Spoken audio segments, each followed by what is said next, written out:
Hello, everyone. Today we're talking with Pam Strain. I've known her for several years now, and she is the co-founder of a group called LIFT, which stands for Live Inspired Fearless Thriving. And it's just amazing that she started this big thing, and her and her husband have some books out. We'll talk about those also.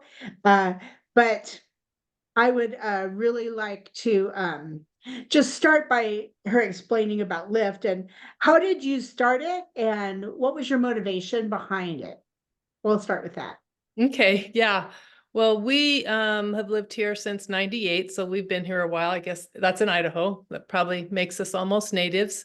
But my husband and I have been in ministry full time since I met him while I was doing full-time ministry, and we're married 40 years this summer. And so that whole time we've been in ministry side by side. So when we moved here originally to Idaho from Utah to plant a church. And after that, then went about 4 years. And then we joined another national organization called Search Ministries. And our heart has always been just to help people in their journey, mine particularly for women, to help them in their journey towards God, wherever they are, whether they know him yet or not, or after, just kind of cheering them along as they go.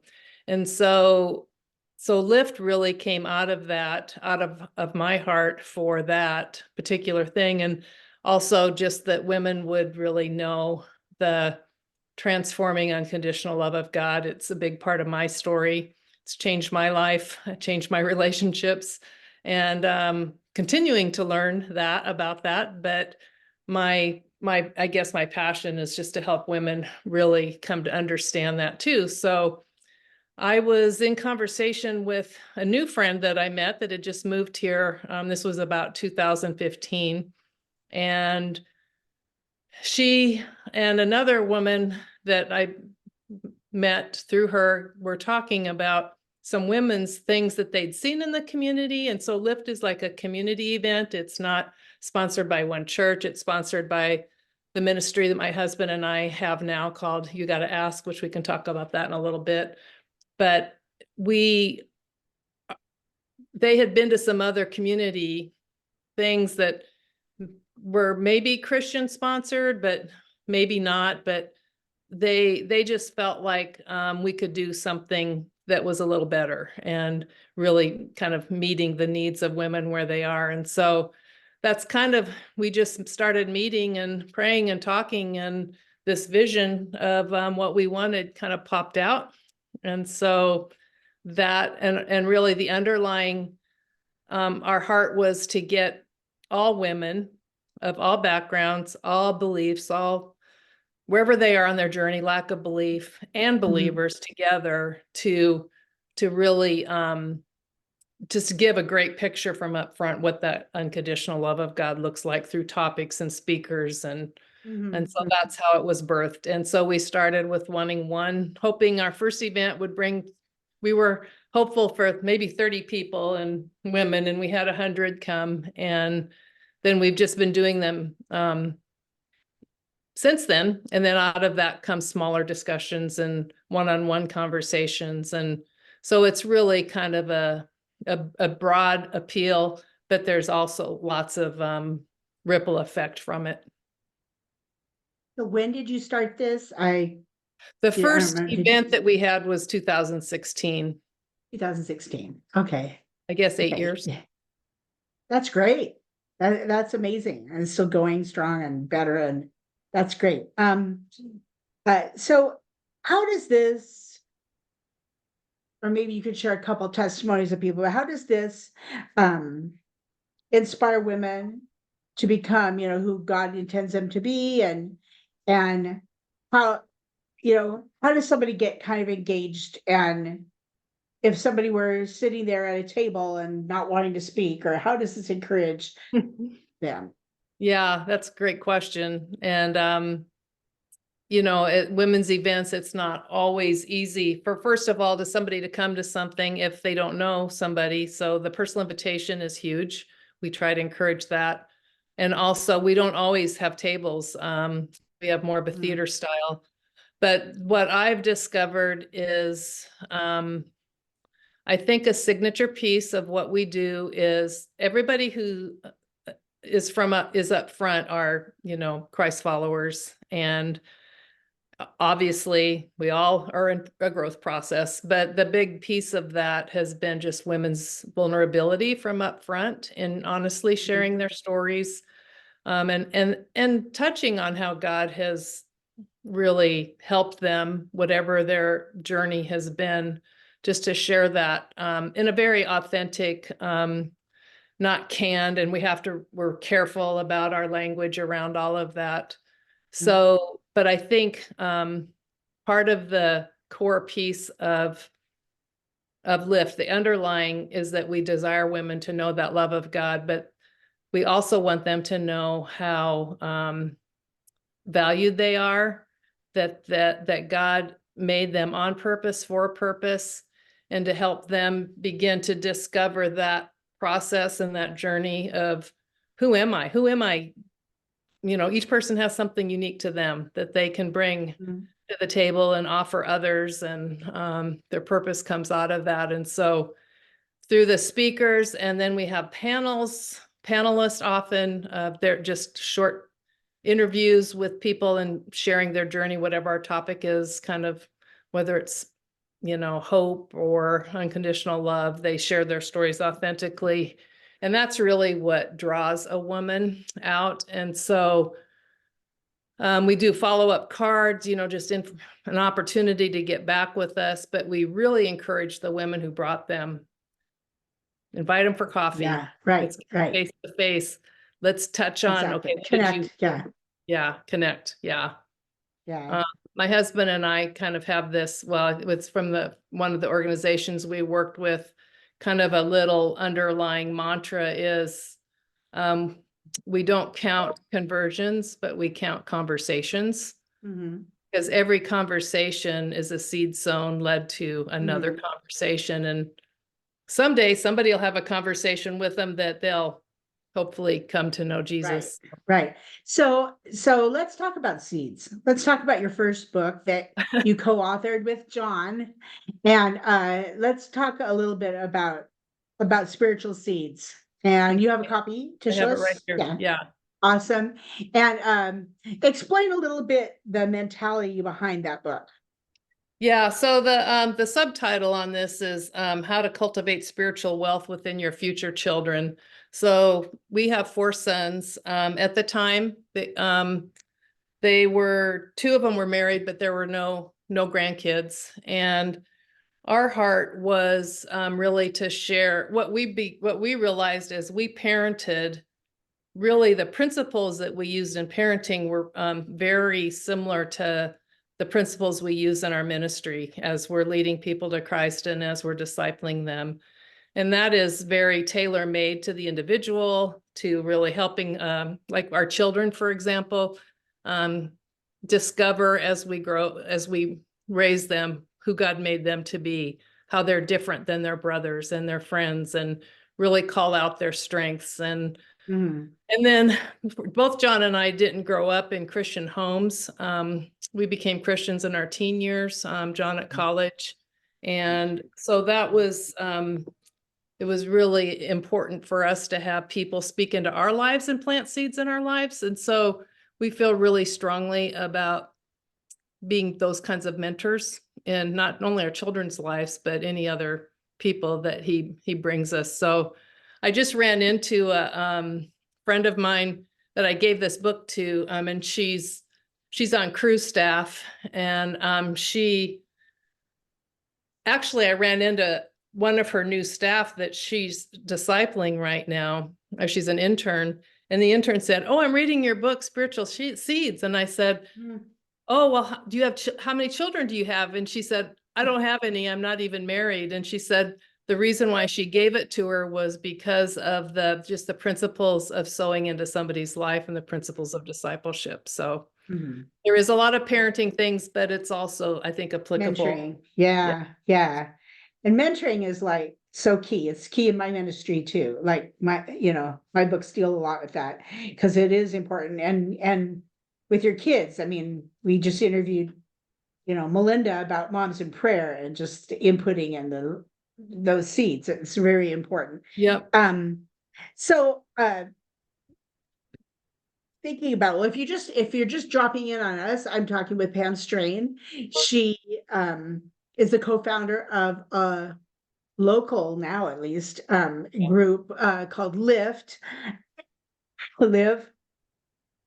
excuse me, Inspired, Fearless, Thriving. And she's also, I don't know if you co-authored all three books, but I did. Yeah. an author also. And so we're talking with her today. And now I want to ask about the other two books because I actually didn't know about those books. Why don't we ask about those? Okay. Yeah. Show So me my pictures. Do you husband, have pictures? I do. I'll show you. My husband and I started our own nonprofit faith group based group ministry in 2020 because we thought that in the middle of COVID, that was a good idea to make a change. Actually, God kind of had that come our way. And so our ministry is called You Gotta Ask. And the first book that we wrote that kind of launched our ministry, that's what it's called. And the subtitle is How to Have Meaningful Conversations with Anyone Using Compelling Questions.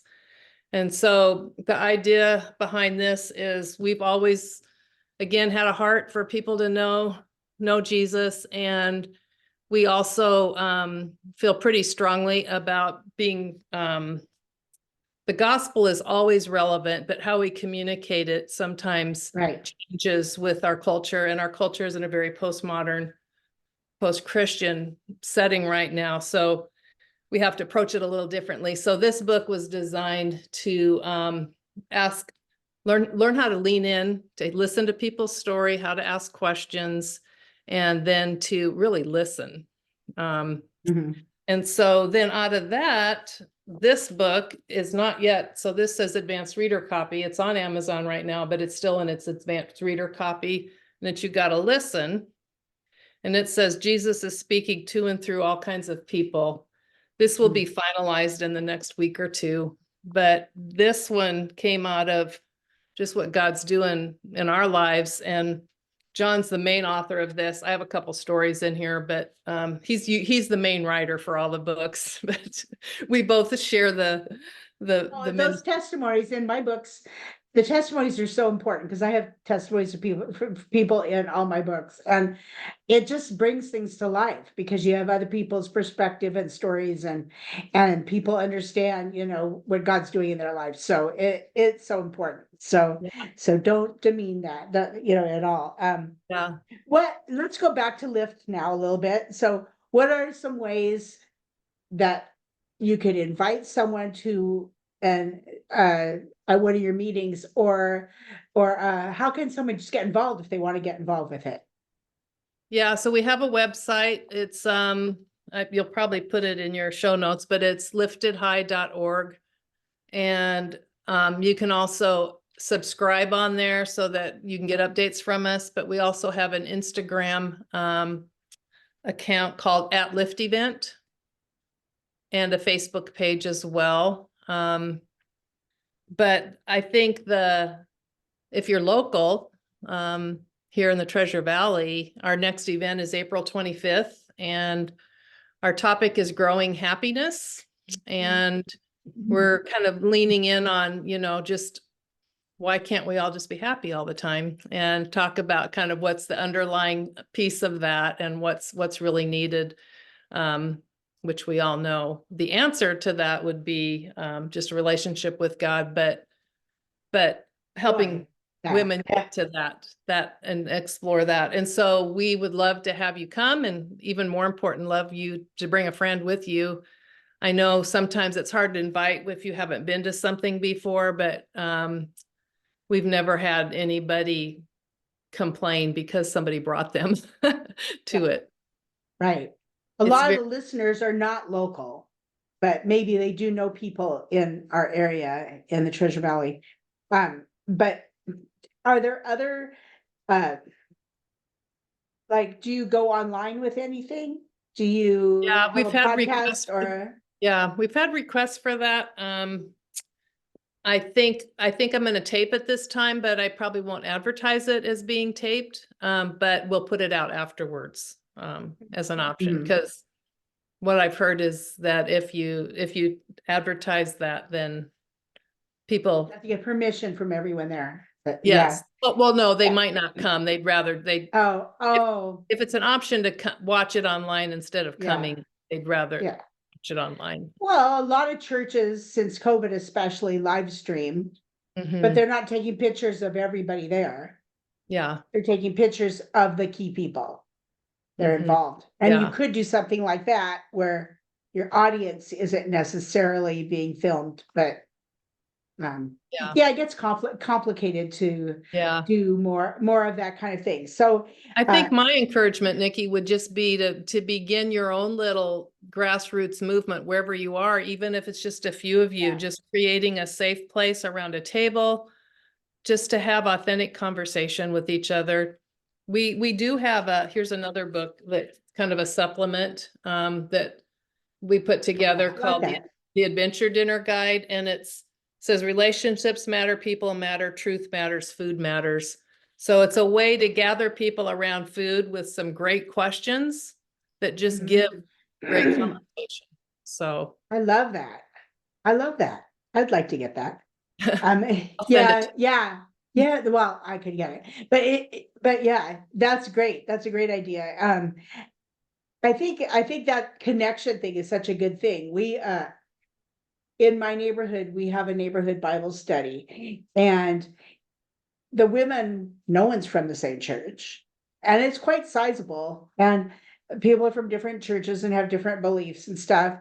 And every once in a while, something comes up where you know it, it is a question mark for people are like, like people are surprised by it or something. But all in all, everybody's laughing and loves each other and cares about each other and prays for each other.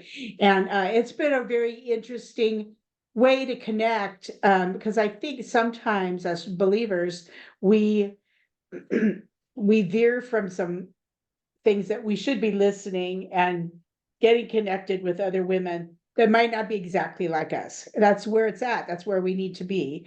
And it's hard for people and they don't necessarily know how to go about that. Yeah. And so these, I mean, I need to get your books so that I can read these because I think that I would really love them. And are they all on Amazon? Well, the new one's Yes. not out yet. It's not released yet, right? Right. Yeah. But yeah. The spiritual seeds actually, I It's think been you there for can a while. find them, but unfortunately Yeah. our publisher went bankrupt, but we've got them here. If Oh, anybody wants one, I'd be happy to oh, okay. mail it Okay. to, you can put Okay. my So contact you're not info. going to do another print through someone else. So you have a We, new we're thinking, publisher? we're Oh, thinking about it. Yeah. yeah. Uh, so, but Yeah. this other one is, we're using a different publisher now. Yeah. So, um, but yeah, Okay. I think that, we're all humans. We all have the same DNA of God's image in us. And I think we make ourselves weird sometimes, and we just need to be who we are in conversations with people. And we all have common ground too. Each of our So story, we're gonna find something in our story that relates to another person. So there's so no let's say fear. you have an event, a bigger event, I don't know, plus 40 people or something, 30 people. And there's just someone hurting or someone new. And they are there, do you have leadership that connects with some of the people that have come? Yeah, yeah. There was a story last year, and you'd asked about maybe some stories that came out of that. There was um, I had invited a neighbor of mine, and she had lost her husband a year or two before, and she, to my knowledge, does not know the Lord, and I I was afraid to invite her, honestly. We've had some good conversations, but I kind Mhm. of waited till the last minute. And to my surprise, she came, and she came alone. And it was right about the anniversary of her husband's death. So she was grieving, pretty tender. one of my hostesses, who we had trained our hostesses to really be aware of people coming in, and she graciously met her at the door, not knowing anything about her, but just directed her to a place to sit where she would feel comfortable. She was also a little nervous about being around so many people because of the COVID scare still. And Mhm. so she graciously gave her a place to sit and just said, "I'm right here if you need me for anything."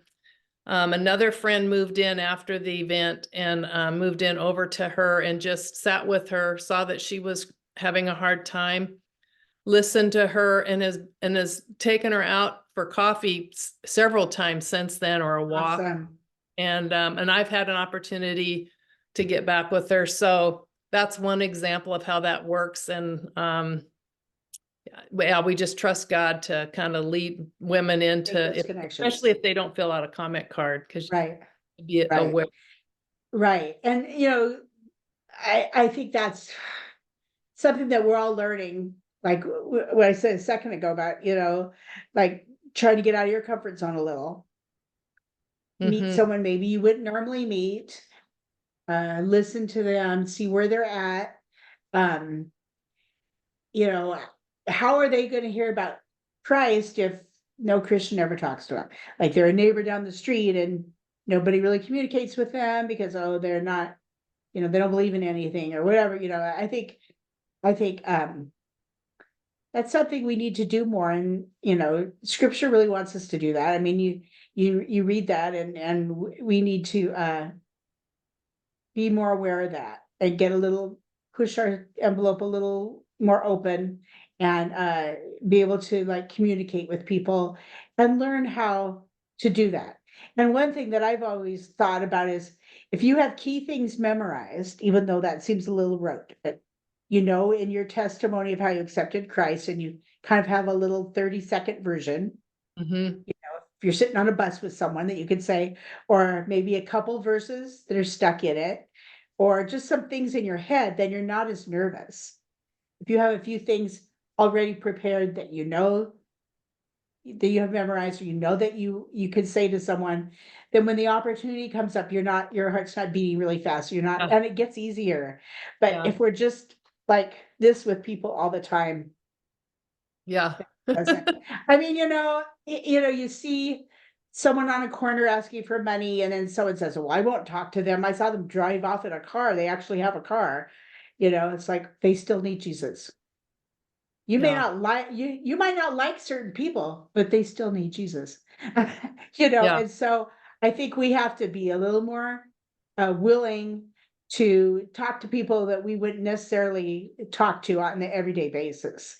Yeah. And your books and these ideas are exactly what we need to do to connect with people. And then, maybe like your friend did, taking someone for coffee or sitting on their porch with them and talking, or taking them a loaf of banana bread, or those kind of little things that you could do.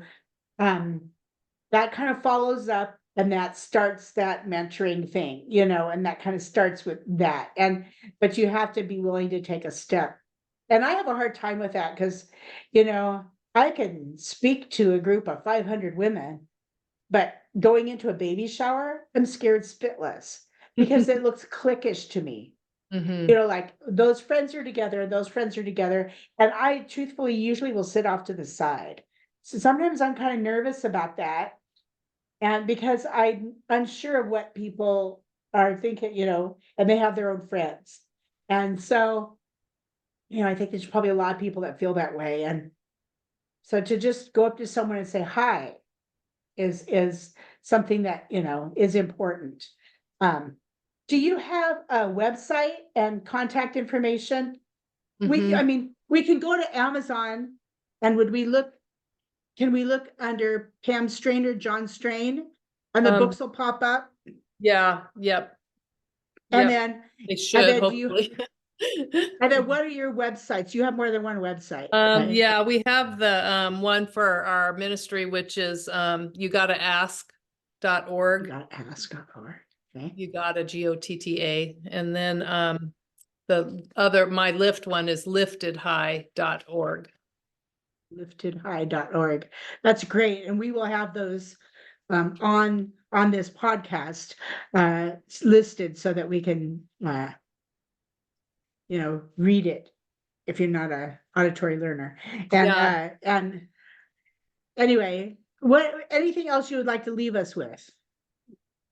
Um, no, I think just that every single one of us wants to be seen and known and loved. And so I think I have to remember that, especially if there's certain people that I'm intimidated by or somebody that I don't want to talk to because I fear their reaction to me. I just have to flip it and go, everybody wants to be seen and heard, and I don't have to know a lot, but I can love and I can lean in and ask questions, and that opens the door. Once if you lean in and ask some genuine questions, people Mhm. just give you their heart and their life.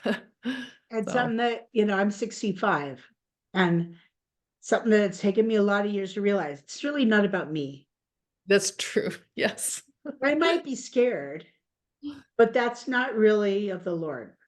I mean, he wants me to not have fear, but to be able to share and be able to talk, and because it's about him, it's not about me. Yeah. And And the other thing on that I've learned is that God can bring somebody else if I don't do it, right, but I miss right, out. yeah, I yeah, would, I right, shudder to think of all the things I've missed out on and what a joy and privilege is when you're led into somebody's sacred space of their heart and life. It's a beautiful, yeah, so yeah, yeah. Well, I appreciate getting to visit with you, Pam. I haven't visited yeah, with you for a while, and I really appreciate hearing more about this. And I didn't even know you had those extra books and the workbook thing too. The other thing too, whatever you would call it, study guide yeah, thing. But yeah, the guy, yep, yeah, I love that so much. Anyway, thank you for joining us, yeah, and uh, this gives me a lot to think on also. And appreciate you. yeah. Thanks, Nikki. Bye. Bye.